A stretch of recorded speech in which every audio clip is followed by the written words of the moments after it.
Good afternoon. I'm John Roman. I'm from the Justice Policy Center, so I'm coming at all of this from a justice systems perspective. I think that's sort of important to point out up front.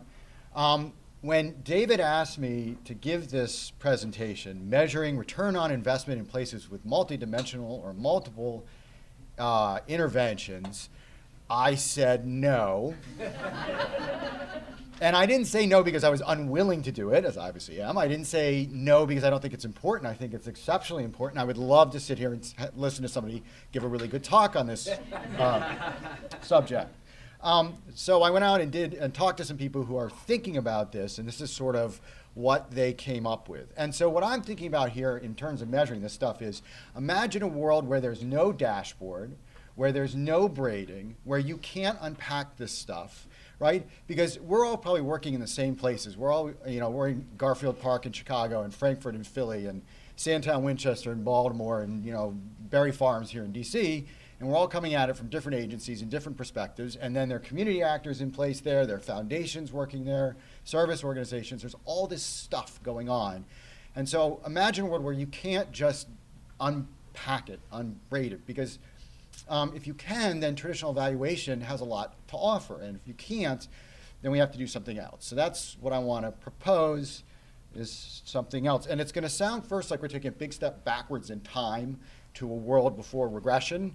But maybe we can come all the way back at the end. All right, so this is what I want to do. I want to tell you why we cannot infer causality in the presence of multidimensional interventions if you cannot unbraid.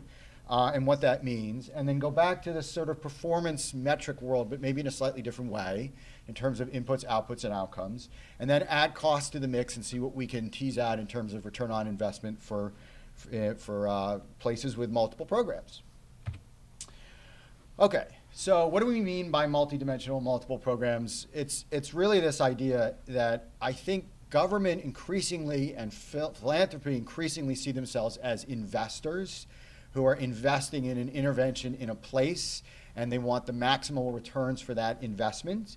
And they're looking for multimodal interventions. Philanthropists are talking a lot about co-investing. Different agencies are trying to collaborate, trying to do public-private partnerships, social impact bonds, all this stuff to try and get all kinds of people who never talked to each other in the past to talk to each other, work together, and leverage each other's knowledge. And you can imagine programs with multiple domains of service. You can imagine an education component, mental health, child and family services, workforce development. You can imagine all of these things are happening right now in Frankfurt and Philadelphia. And then you'll have many programs with varied domains of service serving the same place. You could have multiple workforce development actors in a single place doing different kinds of things at different stages of workforce development. And this is what we want to try and measure returns on. Okay, so normally at this point we turn to our scientific method for help, and it says to us to do these three things. Specify a falsifiable hypothesis so that individuals receiving the intervention will have better outcomes than those not receiving the intervention. And then control for all competing explanations, everything other than the intervention that could affect the outcome, we're going to control for that so we can isolate the effect of the intervention, and then we will interpret whatever we get out of that. I'm trying not to say parameter this month. Okay, so let's go to step one. We specify a falsifiable hypothesis, and we are immediately in dire trouble. I mean, you may have some interventions that are targeting the whole place of Frankfurt. Some who are targeting, teenagers, at-risk youth in Frankfurt. Some are targeting their parents. Some are targeting their little brother. So we already are in a world where there's no real control, where there aren't people who don't get anything. This has been one of the great insights about doing large-scale evaluations in the last few years. Increasingly, we don't live in a world where the counterfactual is nothing, it's just less or a different mix. And that's really important. And then the mix of interventions may vary from place to place and may actually vary within the same place. So different combinations. So we go to step two, we want to control for competing explanations, and in order to control for all competing explanations, we need to interact all the possible combinations of all these different things. And when you're talking about a place with more than a couple of active interventions, you're stuck with traditional evaluative methods. There isn't much you can do. So let's think about what we can measure at the place, right? What can we learn about about the sort of aggregate status of all these people in a place. That's not pointing at me, is it? No, oh, okay, good. Sure. I feel like it's just getting warmed up. So, we might want to say, we want to improve educational attainment. We want there to be more economic opportunity that's proximate to the people in a disadvantaged place. We might want their health indicators to go up across a whole bunch of measures, diabetes, obesity, whatever. We want to improve their housing, and we want to improve the whole infrastructure. And maybe what we care about is digital infrastructure, right? So we have all these things we want to do. We're going to do these mix of services. We're going to do pre-K through senior year education. We're going to do on-the-job training. We're going to fix the community college. We're going to do apprenticeships because not everybody needs to go to college to be successful. We're going to do workforce development. We're going to do all this stuff. And it's, in essence, it's a systems reform targeted at a place, right? And so what we want to do is to get to this dashboard. But even if we can't get to this dashboard, we can ask people, everybody, the providers, the intermediaries, the lead entity, the collaborators, people call it different stuff in different places, the people who are doing the service provision or coordinating service provision across different actors, and figure out, how many people are working on this problem in this place, right? How many units of service are they delivering? What are the prices? What kind of big capital investments are being made here? And the challenge here, and this is not a trivial challenge, is that this requires the people who are delivering services to know, record, and report what they are doing, and many of them do not and don't know how. But we at least need to figure out what's happening. And then let's start looking at the outcomes for the place, right? Some of this stuff's really easy. We can look at employment rate in a place, we can look at median income in a place, but some of what we really want to do is really hard to measure. Have we made a place that's proximate to disadvantaged people more business friendly? Is the environment better? Is it, this gets to the sustainability question. Is this a place where businesses are going to want to come now and tomorrow and 5 years from now and help the place get better? Are we creating an environment that creates careers versus jobs, right?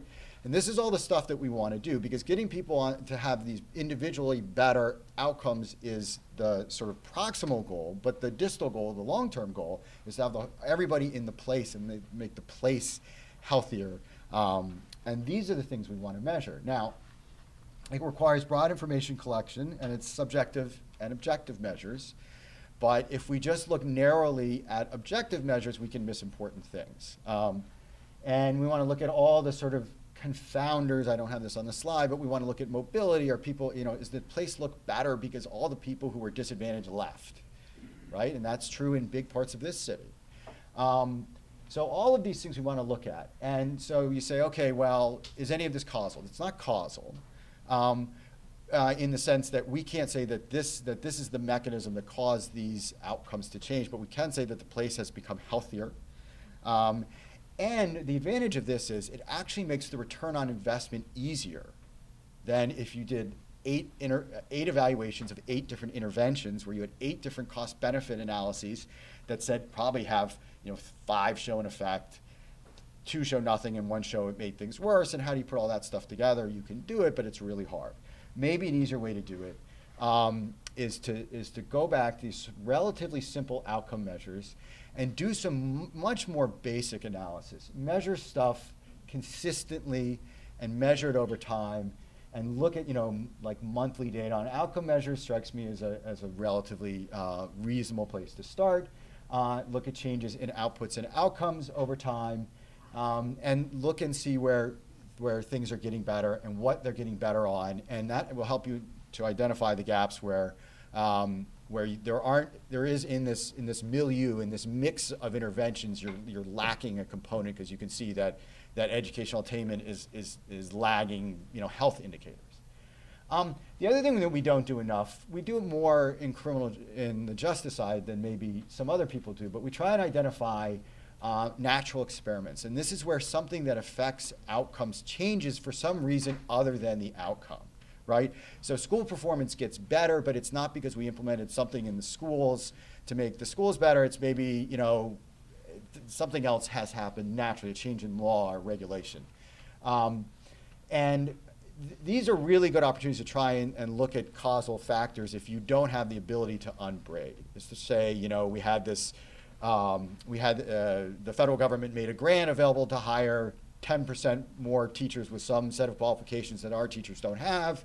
And we got the grant because they just gave them out. It wasn't that we had done something or had some gap or some outcome. And so now you have this opportunity to really test, does this thing have an effect? Okay, return on investment in 3 minutes. No problem. Okay. So we think of cost as having two components. It's really easier than it sounds. It has a price component, it has a quantity component.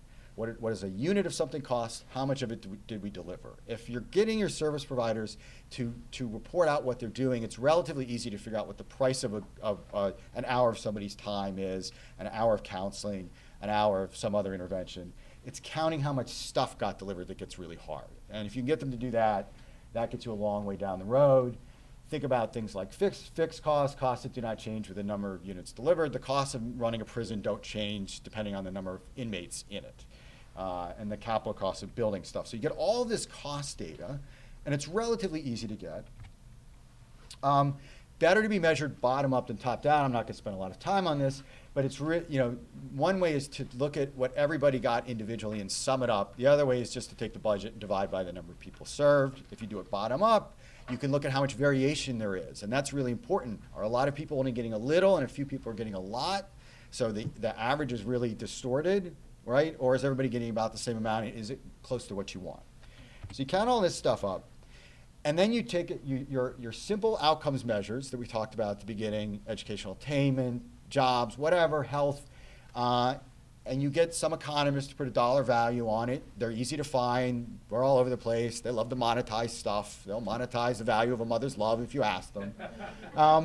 And they put it all together and they create one metric, and then they look at how that changes over time. Because in my business, in the justice side, it's less true probably in many of your businesses, but in the justice side, we are all about harm reduction. Right? We have a set of people who are costly to their communities, and we want to make them less costly to their communities. So even though we're still spending much more money on them than the average person, we want to spend less. And we want to look at how that changes over time. And looking at all these indicators can help you to figure that out. And I think that's it. I got 1 minute. It's my contact information. You can follow me on Twitter.